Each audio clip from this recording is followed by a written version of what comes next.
Bonjour à toutes et à tous et bienvenue dans ce nouveau numéro du JTech. Le JTech, vous le savez, c'est chaque week-end toute l'actualité high-tech sur 01net TV. Avec au menu cette semaine la WWDC, la grande conférence des développeurs d'Apple. Des milliers de développeurs se retrouvent donc en Californie pour découvrir le futur d'Apple et de ses logiciels. On en parle dans un instant. De retour à Paris, on vous fera découvrir un parc d'attractions étonnant, complètement dédié à la réalité virtuelle. C'est à l'esplanade de la Bibliothèque nationale de France. Et puis une avant-première dans ce JTech, nous avons testé les fameuses lunettes de réalité augmentée de Microsoft, les HoloLens. Et vous verrez, c'est assez impressionnant. Le JTech, c'est le best-of des vidéos de la semaine sur 01net TV. Merci à vous de nous regarder, comme chaque week-end, sur BFM Business TV.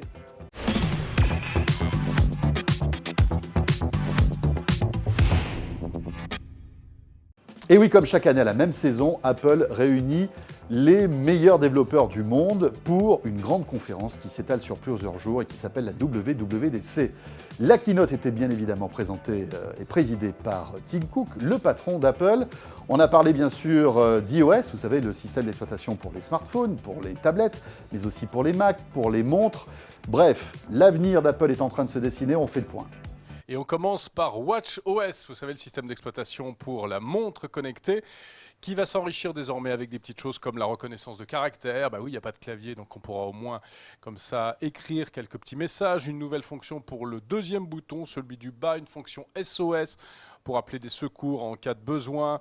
Une nouvelle application qui s'appelle Breath, qui est censée nous aider à évacuer le stress. En gros, un indicateur pour nous dire quand on a besoin de respirer. Ben, ça nous manquait. Voilà, ça c'est pour WatchOS. Maintenant pour tvOS, vous savez, tvOS qui tourne sur l'Apple TV, avec un Siri qui sera amélioré. On sait que Siri est déjà énormément présent dans cette Apple TV. Il le sera encore plus avec notamment des recherches YouTube maintenant et on pourra aller plus loin dans la recherche du contenu. Le téléchargement automatique des applis depuis l'iPhone, ça c'est pas mal du tout. Et puis l'application d'un service français qu'on attend toujours, qui devrait arriver sur l'Apple TV, qui a été cité d'ailleurs par Apple. Il s'agit de Molotov, qui est une appli française, donc on retrouverait tous les contenus, toutes les chaînes françaises, et y compris les chaînes de 01net TV. macOS 10 devient macOS tout court et avec la version Sierra, donc ça c'est pour les ordinateurs, les MacBooks, avec des petites choses comme par exemple le déverrouillage sans mot de passe. Comment? Grâce à l'Apple Watch. Donc il faut posséder une Apple Watch, puisque l'Apple Watch nous connaît, elle est identifiée. Et donc, elle enverra directement le code d'identification. Donc, ça veut dire que si tu n'as pas d'Apple Watch, tu ne peux pas déverrouiller ton Mac? Non, tu ne peux pas. Si tu peux, mais avec le mot de passe à l'ancienne. D'accord. Bon, alors après, il y aura des petites choses comme le copier-coller entre l'iPhone et le Mac. Ça s'appelle le Universal Clipboard. C'est pas mal, ça. Oui, c'est pas mal du tout. On nous promet également de nouvelles fonctions liées au cloud. On ne va pas rentrer dans les détails. Mais surtout, la grosse nouveauté, c'est l'arrivée enfin de la commande vocale et de l'assistant intelligent Siri sur Mac, qui permettra de faire un certain nombre de choses, lancer de la musique, envoyer des messages à des amis, rechercher des films à l'affiche au cinéma, rechercher des contenus, bien sûr. Voilà, bêta publique de macOS en juillet, sortie finale probablement à l'automne.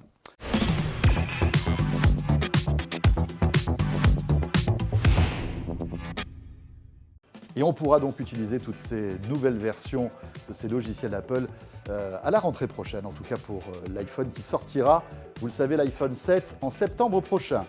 On enchaîne maintenant, de retour à Paris, avec un parc d'attractions étonnant, à l'initiative du constructeur coréen Samsung, qui, vous le savez, pousse la réalité virtuelle avec son masque et son téléphone et sa petite caméra. Un parc d'attractions de réalité virtuelle en plein Paris, c'est possible. Reportage. Pendant quelques jours, jusqu'à dimanche, ici même, une partie de ce parvis a été privatisée par Samsung pour nous faire découvrir des sensations de parc d'attractions sans finalement monter dans un vrai manège. C'est ça qui est incroyable. Exactement. L'attraction, c'est en réalité le smartphone et la réalité virtuelle, mais ça va vous permettre de plonger dans des tas d'attractions, tu l'as dit, au point qu'on peut se poser la question, à terme, un jour, la réalité virtuelle remplacera-t-elle les parcs d'attractions? Nous avons un invité pour nous parler de tout ça, c'est Guillaume Berlemont de Samsung précisément, bonjour. Bonjour. Bonjour. Expliquez-nous un petit peu donc quelle est la philosophie de ce parc d'attractions virtuel. Alors la philosophie, elle est très très simple.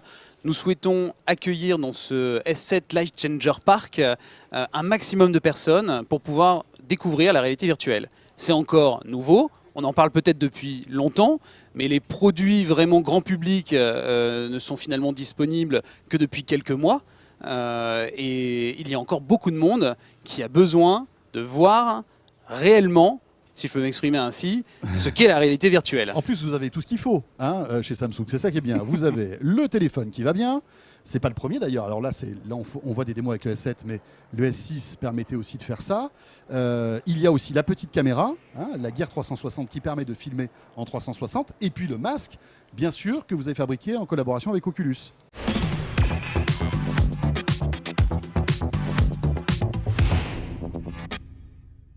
Voilà, ce parc d'attractions qui ferme ses portes ce dimanche, donc précipitez-vous, c'est complètement gratuit.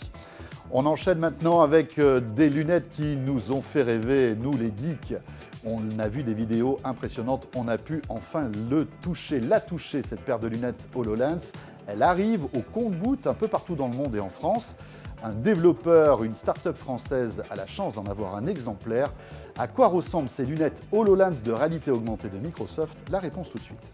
Attention, grand jour sur 01net TV, nous sommes très fébriles ici, toute l'équipe. Pourquoi? Eh bien parce que nous avons pour la première fois en main, regardez, le nouveau masque de réalité augmentée de Microsoft, le fameux HoloLens. On vous en parle, on vous en bassine depuis des mois. Eh bien ça y est, il arrive en France. Alors il arrive au compte-gouttes. Quelques startups, quelques développeurs l'ont reçu il y a quelques semaines de cela.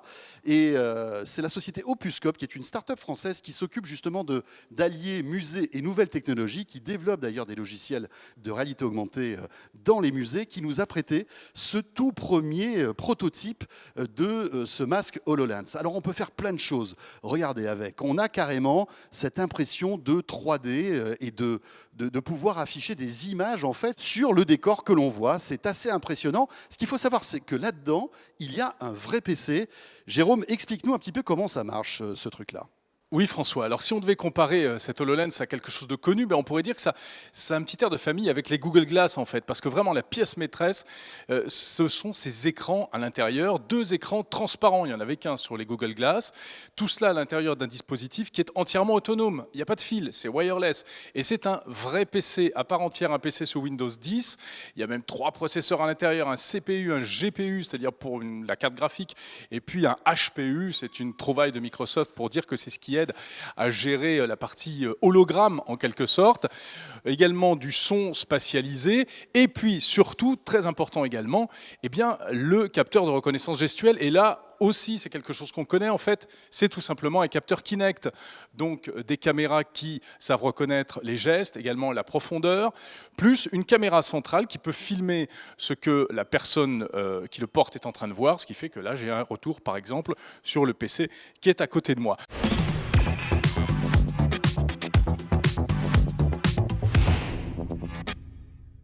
Le JTech, c'est aussi l'actualité des smartphones avec un smartphone étonnant. D'habitude, un smartphone haut de gamme coûte aux environs des 700-800 €.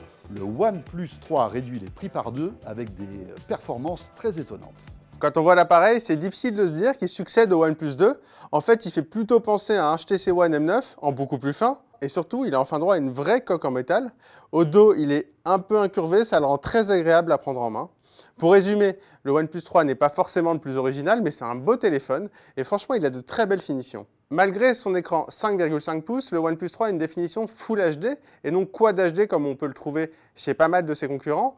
Honnêtement, c'est difficile de voir la différence au niveau des détails à l'œil nu, notamment sur les contours des icônes des applications par exemple. Il a des couleurs un peu flashy, c'est assez fréquent avec de l'AMOLED, mais la dalle est assez lumineuse pour un usage vraiment confortable à l'intérieur évidemment, mais surtout en extérieur et quand il y a beaucoup de soleil.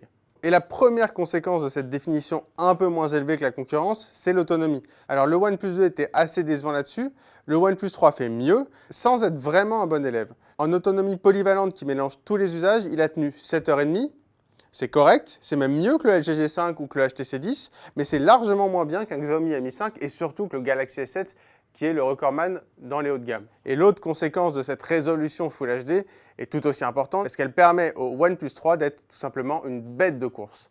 En fait, c'est tout simplement le smartphone Android le plus puissant qu'on ait eu à la rédaction.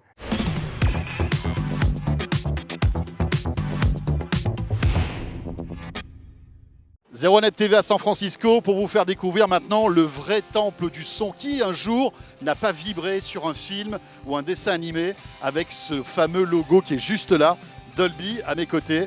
Et bien voilà, on va rentrer dans la légende, on va vous faire découvrir Dolby et notamment leur nouveauté Dolby Atmos qui arrive un peu partout sur à peu près tous les appareils. Suivez-moi. Et l'objectif de Dolby, c'est d'être tous azimuts sur tous les appareils, les petits, les moyens et les grands. Par exemple, les smartphones qui sont déjà Dolby Atmos, mais aussi par exemple les tablettes. C'est le cas de cette Yoga Tab 3 qui est donc compatible Dolby Atmos. Alors qu'est-ce que ça veut dire? Bien, ça veut dire que avec un système d'équalisation assez perfectionné, on arrive soi-disant et d'après Dolby à recréer une ambiance home cinéma lorsqu'on se met bien en face de la tablette avec les deux petits haut-parleurs qu'il y a de chaque côté. Bon, il ne faut pas se leurrer. Certes, le son n'est pas mauvais, hein, on restitue, on ressent un son assez intéressant, mais comme il n'y a pas de basse, on n'a pas ce côté de spatialisation. En revanche, dès qu'on branche un casque, là, évidemment, on a un 100-360 assez intéressant et on s'y croirait, hein, on a l'impression d'être dans une petite salle de cinéma. Bon, là, c'est avec la tablette. Maintenant, on va passer avec du lourd, du gros lourd et des grosses enceintes. Ce qu'il y a de bien quand on est au siège de Dolby, c'est que forcément, on a des salles de démo qui sont tout simplement bluffantes. Et regardez là, on est véritablement dans une salle hallucinante. Il y a des haut-parleurs partout. Il y en a sur le côté, sur la droite, sur la gauche, devant nous, avec cette barre de son qui est voilà, impressionnante. Imaginez ça sous votre télé, par exemple. Bon, ça serait quand même assez drôle. Vous avez même des haut-parleurs en haut, sur le plafond, qui vous permettent de restituer en fait le Dolby Atmos. Mais ce qui est intéressant aussi, c'est que vous avez ces enceintes-là qui restituent le son donc en fait droite et gauche de manière traditionnelle, mais vous avez des haut-parleurs ici en haut.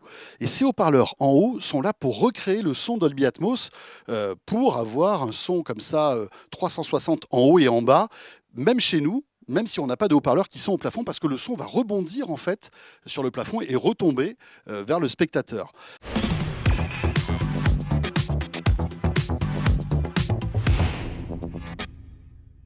Voilà, c'est avec ce son surround que se termine ce JTech. Merci de nous avoir suivis, comme chaque week-end sur BFM Business TV. On sera bien évidemment là le week-end prochain. D'ici là, n'hésitez pas à suivre toute l'actualité high-tech tous les jours sur 01nettv.com et n'hésitez pas aussi à nous suivre sur YouTube, sur Dailymotion et sur les réseaux sociaux Twitter et Facebook, bien entendu.